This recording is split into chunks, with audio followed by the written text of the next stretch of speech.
कैथल में कहीं भी किसी भी बंदे से, किसी भी पार्टी से, किसी भी बरादरी से जाके पूछ सकते हो। कोई भी बरादरी मेरे से नाराज़ नहीं है, हर आदमी मेरे से संतुष्ट है। हर इंसान ये चाहता है कि ईमानदार चेयरमैन होना चाहिए। आपने जहाँ भी बाइट देखते हो ईमानदार चेयरमैन होना चाहिए। मैं तो ये दावे से कह सकता हूँ कि मेरे 35 साल के एक्सपीरियंस के अंदर शहर में कोई आदमी ये कह दे मेरी ईमानदारी पे धब्बा लगाओ, मैंने किसी से 1 रुपया लिया हो, दिन रात लोगों के बीच में रहा हूँ, जो दिशा निर्देश मुझे मिले हैं उसका मैंने पालना किया। कभी भी मैंने 1 रुपये का भी पैसे लेने का काम नहीं किया। सुरजेवाला जी का आदेश हुआ कि डॉक्टर साहब भी अगर आपको टिकट दे तो किसको लड़वाओगे, तो मेरी पुत्रवधू है, BMS है, ICU का कोर्स किया हुआ है और मैं उसको लड़वाऊंगा। नमस्कार। नगर परिषद का कार्यकाल है वो समाप्त हो गया है। अब चुनाव को लेकर शहर में चर्चाओं का दौर है वो जारी है। आज हमारे साथ वार्ड नंबर 25 से MC और जो चेयरमैन भी रहे और वाइस चेयरमैन भी रहे डॉक्टर पवन थरेजा जी मौजूद हैं। उनसे बातचीत करेंगे कि चुनाव को लेकर उनकी क्या तैयारियां हैं और क्या प्लान है। सर नमस्कार। नमस्कार जी। सर, नगर परिषद का चुनाव आने वाला है तो इसको लेकर आपकी क्या तैयारियां हैं? ऐसा है जी, तैयारियां तो अभी इलेक्शनों को कम से कम 5-6 महीने पड़े हैं। शहर में तैयारियां जोरों शोरों से हैं। तो मैं तो एक कांग्रेस पार्टी का कार्यकर्ता हूं। कांग्रेस पार्टी एक बहुत बड़ा अंतर्राष्ट्रीय समुद्र है, छोटा नहीं है, बहुत बड़ा है। इसके बहुत बड़ा सिस्टम है सारे हिंदुस्तान में। जिस हिसाब से आलाकमान का ऊपर से आदेश होगा उस देश की पालना की जाएगी। भाई रणदीप सिंह सुरजेवाला के सहयोग से जिसको भी वो टिकट देंगे, जिसको वो ठीक समझेंगे, कार्यकर्ताओं की मीटिंग बुला के सबका मान सम्मान किया जाएगा, सबसे राय मशवरा किया जाएगा। जिस हिसाब से पार्टी का आदेश होगा, हुक्म होगा, उसकी पालना सर आंखों पे है। जो दिशा निर्देश पार्टी के आएंगे उसकी पालना की जाएगी। जिसको भी टिकट मिलेगी वो अपना इलेक्शन लड़ेगा और 100% कांग्रेस का जो भी कार्यकर्ता, जो भी जिसको टिकट मिलती है, तो मैं दावे से कहता हूँ 100% कांग्रेस का जो भी उम्मीदवार खड़ा होगा वो जीत गया 100%। जी सर, आप 20 साल से लगातार MC भी हो और प्रधान भी रह चुके हो, वाइस प्रधान भी रह चुके हो, तो ये अनुभव कहीं ना कहीं काम आएगा आपको? देखो, अनुभव तो जहाँ भी practice makes a man perfect. जैसे जैसे आदमी किसी भी काम में जाता है तो वो उसको धीरे धीरे उसके अंदर निखार आता है। जन्मजात से तो कोई भी आदमी राजनीति में नहीं होता, किसी भी काम में वो परफेक्ट नहीं होता। जब वो धीरे धीरे काम करता है उसकी नॉलेज बढ़ती है, उसका काम करने का तजर्बा भी बढ़ता है, लोगों का मेल जोल भी बढ़ता है, लोगों से पता भी लगता है भी आप किस तरह से लोगों से मिल रहे हो, किस तरह के लोग हैं, लोगों की आपसे क्या आशाएं हैं, क्या मंशा है, लोग आपसे क्या चाहते हैं। वो जैसे जैसे आदमी राजनीति में आता है तो उसका एक्सपीरियंस बढ़ता रहता है। अगर टिकट मिलती है तो उसमें एक्सपीरियंस बहुत काम आएगा। तो चुनाव को लेकर आपकी क्या तैयारियां और क्या आप चुनाव लड़ोगे? चुनाव का तो ऐसे मैंने कहा है, भाई रणदीप सिंह सुरजेवाला जी अपने कार्यकर्ताओं की मीटिंग करेंगे। उस मीटिंग में सब कार्यकर्ताओं से, सभी 36 बरादरी को साथ लेकर इलेक्शन चलना होता है। भाई रणदीप सिंह सुरजेवाला बड़े सुलझे हुए हैं पिछले 30-35 साल से। वो खुद भी MLA भी रहे हैं, MP भी MLA भी रहे हैं और साथ में उन्होंने अच्छे पदों पे काम किया। आज के टाइम में वो मीडिया प्रभारी हैं हिंदुस्तान के, उनको पूरी नॉलेज है भी किसको टिकट देनी है, किसको नहीं है। वो सब बरादरियों से बातचीत करके जो उनका फैसला होगा उसको सिर माथे पे रखा जाएगा। सर, आप MC का चुनाव लड़ेंगे या चेयरमैनी का?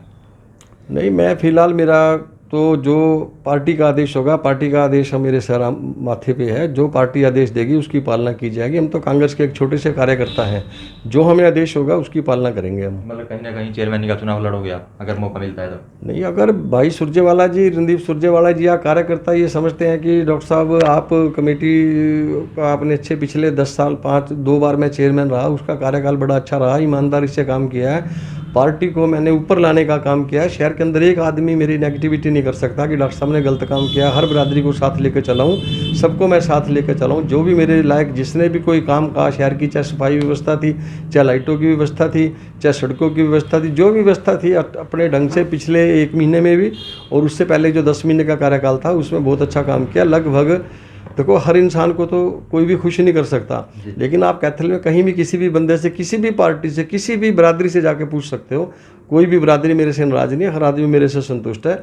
बाकी कार्यकर्ताओं ने देखना है, भाई रणदीप सुरजेवाला जी ने देखना है, या सारे कार्यकर्ता बैठ के जो डिसीजन लेंगे उसको माना जाएगा और उसके सर माथे पे रख के उसको कबूल किया जाएगा। जी सर, आप बोल रहे हैं कि चुनाव को लेकर तैयारियां पूरी हैं, जैसे रणदीप जी का जो आदेश आता है उसको आप मानोगे। अगर चुनाव आपने चेयरमैन का लड़ना पड़ेगा तो सीट महिला के लिए आरक्षित है, तो किसको मैदान में उतारोगे? अगर भाई रणदीप सुरजेवाला जी आदेश देते हैं, औरत का रिजर्व, ये अपना लेडीज़ का रिजर्व वार्ड है, मेरी पुत्र वधू है, वो डॉक्टर है, वो अग्रवाल फैमिली से बिलोंग करती है, गर्ग फैमिली से बिलोंग करती है। उनके पिताजी, उनके मतलब कि सारा परिवार वो भी राजनीति से है। उसको भी राजनीति का पूरा इंटरेस्ट है। अब वो सिग्नेस हॉस्पिटल में एज ए डॉक्टर के रूप में काम कर रही है। अगर सुरजेवाला जी का आदेश हुआ कि डॉक्टर साहब भी अगर आपको टिकट दे तो किसको लड़वाओगे, तो मेरी पुत्रवधू है, BMS है, ICU का कोर्स किया हुआ है, और मैं उसको लड़वाऊंगा अगर ऊपर पार्टी का आदेश होता है तो सर कहीं ना कहीं जैसे आपकी पुत्रवधू गर्ग है और आप थ्रेजा, तो कहीं ना कहीं काम आएगा। हाँ बिल्कुल काम आता है। देखो मैं तो पहले ये 25 वार्ड से हूँ, लगभग 99% जो ज़्यादातर वोटर हैं मेरे अग्रवाल फैमिली से हैं। और अग्रवाल फैमिली का तो मैं आसानी नहीं भूल सकता, क्योंकि मेरे को उन्होंने 3-4 बार MC बनाया, और मेरे वार्ड में सारे लगभग अग्रवाल फैमिली से बिलोंग करते हैं। उन सबका मेरे साथ प्यार है। मेरे को तो वार्ड वाले बोलते हैं, थ्रेजा जी आपके तो हाथों में दोनों में लड्डू हैं। आप पंजाबी बरादरी से बिलोंग करते हो, पुत्रवधू आपकी गर्ग परिवार से, आप तो सीट बड़े आराम से निकालोगे। मैं कहा सीट का क्वेश्चन नहीं है, क्वेश्चन तो पार्टी का है। अगर भाई रणदीप सुरजेवाला जी मुझे टिकट देते हैं तो तभी इलेक्शन लड़ा जाएगा, अदरवाइज जिसको भी भाई रणदीप सुरजेवाला टिकट देंगे तो उसके साथ कंधे से कंधा मिला के उनके साथ लड़ेंगे, और जिसको भी टिकट मिलेगी उसको 100% जितवा के लेके आएंगे। ऊंच नीच की बात नहीं है, बरादरी की भी बात नहीं है। जो उनको अच्छा लगेगा, उनका एक्सपीरियंस बहुत ज़्यादा है। उनका एक्सपीरियंस 40 साल का है, आगे उनके पिताजी का एक्सपीरियंस भी उनके साथ है। जो वो आदेश करेंगे उसकी पालना की जाएगी। जी सर, आपने बोला कि अगर रणदीप जी ने आपको टिकट दे दी तो आपकी पुत्रवधू मैदान में आएगी, तो चुनाव को लेकर क्या क्या मुद्दे रहेंगे आपके? चुनाव को लेकर तो बस सिर्फ जहाँ भी मुद्दा होता है, देखो विकास का मुद्दा होता है।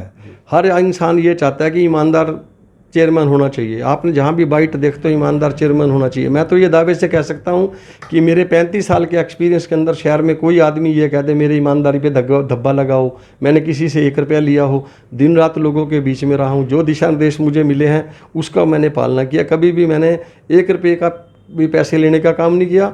अगर पार्टी की तरफ से कोई दिशा निर्देश होते हैं तो ईमानदारी से काम किया जाएगा और विकास को आगे बढ़ाया जाएगा, जिससे शहर के अंदर थोड़े समय में इतना काम नहीं कर पाता कि आदमी 1 महीने में सारे शहर को चमका दे।